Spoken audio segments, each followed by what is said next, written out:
Welcome. So in this video, I'm going to teach you how to block someone on Snapchat.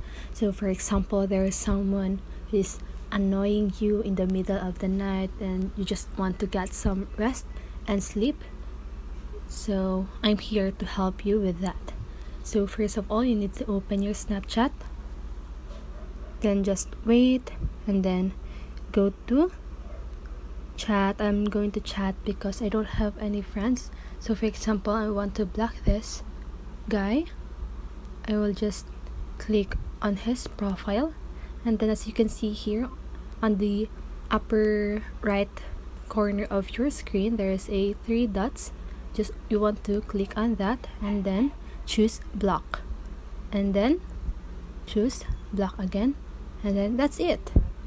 You're good to go. And if you want to make sure that that person is already blocked on your account, click your profile on the upper left side of your screen, and then click on the settings logo on the upper right corner of your screen, and then scroll down until you see the block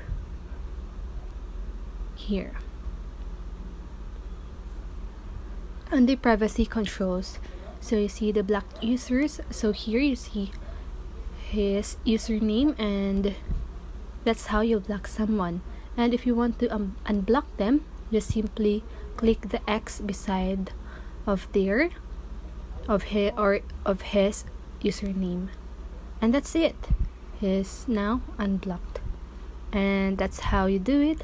And I hope this helps, and if it did, make sure to like and subscribe and hit the notification bell so you don't miss a video. See you in the next one, and have a great day.